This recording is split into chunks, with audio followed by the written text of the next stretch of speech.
লক্ষ্য করলাম আমার আচরণ দিন দিন খারাপ হচ্ছে, কিভাবে উত্তম আচরণের অধিকারী হতে পারি ব্যাপারে পরামর্শ দিয়ে বাধিত করবেন। আমি একজন প্রবাসী, এখানে আমরা মাংস কিনে খাই, কিন্তু জানি না তা হালাল উপায়ে জবে করা হয়েছে কিনা। এ অবস্থা আমাদের করণীয় কি? আমার বাবা আমার ছোট থাকতে আমাদের 6 ভাই বোনকে রেখে চলে যান। এরপর তিনি আরো একটা বিয়ে করেন। এখন তিনি অচল হয়ে পড়েছেন। এখন তিনি আমাদের কাছে আসতে চান। এ অবস্থা আমাদের করণীয় কি? আমার নানির শাশুড়ি অসুস্থ, নানা শ্বশুর মারা গেছেন, এখনো 4 মাস 10 দিন হয়নি। অসুস্থতার কারণে তাকে অন্য বাড়িতে নিয়ে যাওয়া যাবে কিনা? বাবা তার ছেলেকে সম্পদ থেকে বঞ্চিত করেছে, এমত অবস্থা ছেলের জন্য কি তাদের ভরণ পোষণ দেওয়া জরুরি? এরপর তাসফিয়া তাবাসসুম আপনি লিখেছেন, মায়ের সাথে বেয়াদবি করায় মা যদি সেই সন্তানকে নিজের নামের সম্পত্তি না দিয়ে অন্য সন্তানকে দেন তবে কি গুনাহ হবে?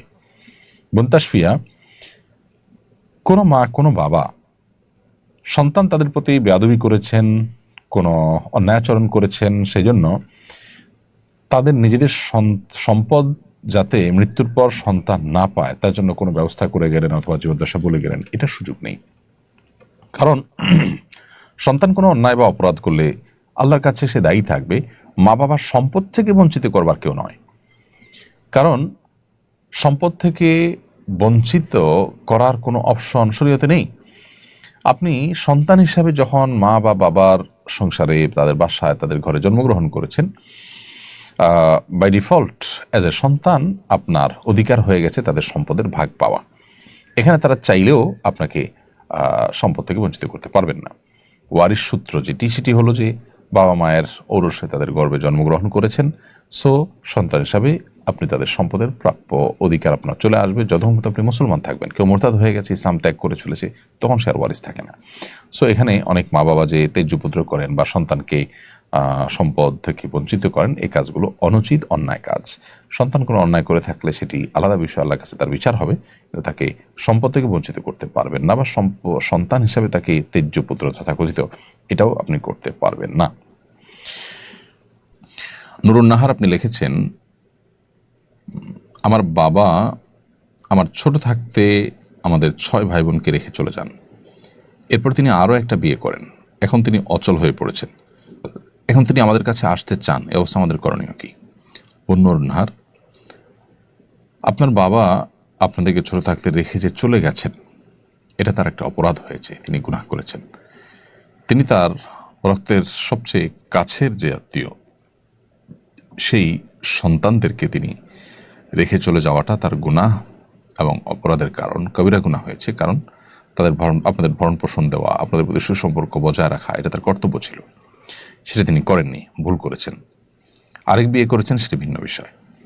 এখন তিনি অচল হয়ে পড়লে অবস্থা যদি আপনাদের কাছে আসতে চান, আপনাদের তাকে আসতে দেওয়া উচিত। বাবা হিসাবে তিনি তার দায়িত্ব পালন করেননি, এটা তার ত্রুটি। আপনি সন্তান হিসাবে আপনার দায়িত্ব পালন করতে ত্রুটি করা উচিত নয়। বাবা হিসাবে তিনি তার দায়িত্ব পালন করলে আপনিও করবেন, না করলে আপনি করবেন না। এটা হলো গিভ অ্যান্ড টেকের ব্যাপার। বাবা সন্তানের সাথে সেই সম্পর্ক নয়। তিনি দিলে আপনিও দিতেন, তিনি দেন নাইতে আপনি দিবেন না, এটা স্বার্থপরতার কথা। এটা কোনো বুদ্ধিমান ইমানদারের কাজ নয়, বা এটা দায়িত্বশীল মুসলমানের কাজ নয়। আপনি আপনার দায়িত্ব পালন করবেন। সবচেয়ে বড় কথা হলো, আপনাকে যে জন্ম দিয়েছেন, তিনি দুনিয়া আলো দেখেছেন আপনি তার মাধ্যমে, শুধুমাত্র এই কারণেই আপনি তার কর্তব্য, তার প্রতি কর্তব্য আপনার আদায় করার চেষ্টা করা উচিত।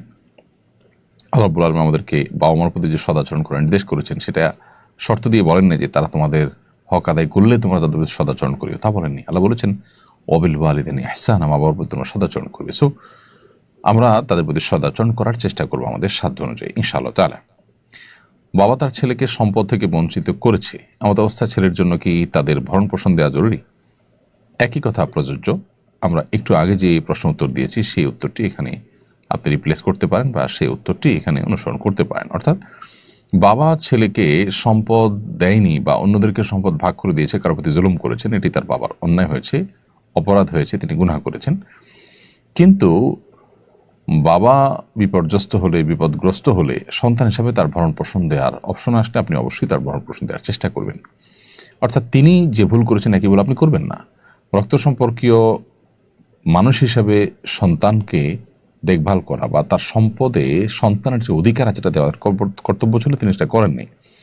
এখন বাবা যদি বিপদে পড়ে যান, তাহলে সেক্ষেত্রে সেই বাবাকে ভরণ পোষণ দেওয়া আপনাদের দায়িত্ব। এই ভরণ পোষণ দেওয়াটা সম্পদের বিনিময় নয় যে তিনি আমাকে সম্পদ দিবেন তাহলে ভরণ পোষণ দেব। সম্পদের বিনিময় যদি হয় তাহলে যে সমস্ত বাবার কোনো সম্পদ নেই তারা কি ভরণ পোষণ পাবে না সন্তানের কাছ থেকে? তাহলে বোঝা গেল যে এই ভরণ পোষণটা বাবা আমার খরচ খরচা দেওয়াটা এটা কিন্তু কোনো বিনিময় নয় যে সন্তান হিসেবে বাবার সম্পদে ভাগ পাবো সেই জন্য এটা দিচ্ছি, ব্যাপারটা তা না। বাবার সম্পদ থাকুক বা না থাকুক, ভাগ পাই কিংবা না পাই, সন্তান হিসাবে বাবার প্রতি আমার কর্তব্য এটি। বাবা তার কর্তব্যে ত্রুটি করেছেন, আমি আমার কর্তব্যে ত্রুটি করব না। এটি হলো একজন আদর্শবাদী, একজন প্রকৃত মুসলমানের কাজ। লক্ষ্য করলাম আমার আচরণ দিন দিন খারাপ হচ্ছে, কিভাবে উত্তম আচরণের অধিকারী হতে পারে ব্যাপারে পরামর্শ দিয়ে বাধিত করবেন। দিন দিন নিজের আচরণ খারাপ হয়ে যাচ্ছে, এটা যদি আঁচ করতে পারেন আলহামদুলিল্লাহ, নিজের প্রতি নিজের মনোযোগ আছে এবং আপনি আপনার মোরাল ডেভেলপমেন্ট নিয়ে ভাবছেন, সেটি একটি পজিটিভ দিক। এখন কথা হলো যে কিভাবে আপনি এটা ডেভেলপ করবেন। উত্তর হলো যে কোনো খারাপ মানুষের খারাপ পরিবেশে পালায় পড়লে নানা কারণে মানুষের অ্যাটিটিউডের মধ্যে পরিবর্তন আসে। আপনি যদি এই মুহূর্তে কোনো ভালো সৎ নেককার আল্লাহভীরু মুত্তাকি মানুষের সংস্রব এবং সান্নিধ্য এটাকে গ্রহণ করেন, তাহলে আশা করা যায় আপনার ভিতরে পজিটিভ পরিবর্তন হতে থাকবে। এবং সেই সাথে আল্লাহ সুবহানাহু ওয়া তাআলার কাছে একটি দোয়া আপনি করবেন, যেটি আবু দাউদ তিরমিজিতে বর্ণিত হয়েছে। নবী করিম সাল্লাল্লাহু আলাইহি ওয়াসাল্লাম আল্লাহর কাছে দোয়া করতেন, আল্লাহুম্মা হাদিনি লি আহসানিল আখলাক ওয়া লা ইয়াহদি লি আহসানিহা ইল্লা আনত। আল্লাহ আমাকে সুন্দর আখলাকের পথে আপনি পরিচালিত করুন, আপনি ছাড়া কেউ সুন্দর আখলাকের পথে পরিচালিত করতে পারবে না। ওয়াসরিফ আন্নি সাইয়্যাহা ওয়া লা ইয়াসরিফ আন্নি সাইয়্যাহা ইল্লা আনত। আর আমার বদাখলাক আপনি দূর করে দিন, কারণ বদাখলাক আপনি ছাড়া কেউ আসলে দূর করতে পারবে না। তো এই দোয়া আপনি আল্লাহ তাআলার কাছে বেশি থেকে বেশি যদি করেন, আশা করা যায় আল্লাহ রাব্বুল আলামিন আপনাকে ক্ষমা করবেন এবং আপনার আখলাককে সুন্দর করবেন। মনির হোসেন আপনি লিখেছেন, আমি একজন প্রবাসী, এখানে আমরা মাংস কিনে খাই, কিন্তু জানি না তা হালাল উপায়ে জবে করা হয়েছে কি না। এ অবস্থা আমাদের করণীয় কি? ভাই মনির হোসেন, আমি জানি না আপনি কোন দেশে আছেন। পৃথিবীর বিভিন্ন দেশে আমরা জানি হালাল সার্টিফিকেশন সিস্টেম রয়েছে। সেখানে কোনো গোশত হালাল উপায়ে যদি জবাই করা হয়ে থাকে তাহলে সেটার উপরে হালাল সার্টিফিকেশন সিল লেগে থাকে সাধারণত। এবং হালাল সার্টিফিকেশন বেশিরভাগ দেশগুলোতেই এটা খুব ভালোভাবে মেনটেন করা হয়।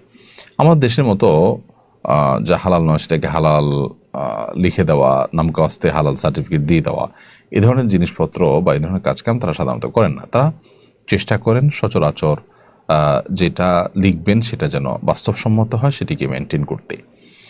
তো সেই জায়গা থেকে আপনার এই যে মাংস কিনে খাচ্ছেন, সেখানে যদি হালাল সার্টিফিকেশন থাকে আপনি সেটি খেতে পারেন আল্লাহর উপর ভরসা করে, বিশেষ করে হালাল সার্টিফিকেশন সিস্টেম যদি সেখানে থাকে। আর যদি সেখানে হালাল সার্টিফিকেশনের কোনো ভ্যালু না থাকে, সেটা যেন তেনভাবে দিয়ে দেওয়া হয়, আপনি জানেন, তাহলে সেক্ষেত্রে আপনি এটা অ্যাভয়েড করতে হবে। এটা আপনার তাকওয়ার দাবি। আর যদি হালাল সার্টিফিকেশন না থাকে তাহলে সেক্ষেত্রে সেটা খাওয়ার কোনো কারণ নেই, কারণ অমুসলিমরা কীভাবে জবাই করেছেন না করেছে সেটা আপনি জানেন না। সাইদুল সাইদ আপনি লিখেছেন, আমার নানির শাশুড়ি অসুস্থ, নানা শ্বশুর মারা গেছেন, এখনও 4 মাস 10 দিন হয়নি। অসুস্থতার কারণে তাকে অন্য বাড়িতে নিয়ে যাওয়া যাবে কিনা? কোনো স্বামী মারা গেলে স্ত্রী 4 মাস 10 দিন পর্যন্ত ইদ্যত পালন করতে হয়, যেখানে আছেন সেখানে তিনি সময় কাটাতে হয়। একান্ত নিরুপায় না হলে, একান্ত প্রয়োজন না হলে, একান্ত বাধ্য না হলে তিনি সেই জায়গা ত্যাগ করে বাহিরে তা যেতে পারেন না। সে বাড়ির ভেতরেই বাইরের চোহর দিতে তাকে থাকতে হয় এবং সাজগোজ ইত্যাদি বর্জন করে চলতে হয়। এটি তার ইদ্যত বা শোক পালনের অংশ। এখন যিনি এই শোক পালন করছেন, আপনার নানি, তিনি নিজে যদি অসুস্থ হয়ে যান তাহলে সেক্ষেত্রে তার চিকিৎসার প্রয়োজনে কিংবা তিনি সুস্থ থাকতে পারেন সেরকম পরিবেশে নেওয়ার প্রয়োজনে যদি সেই জায়গাটা ত্যাগ করতে হয়, সেটি জায়েজ হবে, সেটি না জায়েজ হবে না। এবং 4 মাস 10 দিনের মধ্যে এই কাজটি করলে সেটি গুনাহ হবে না।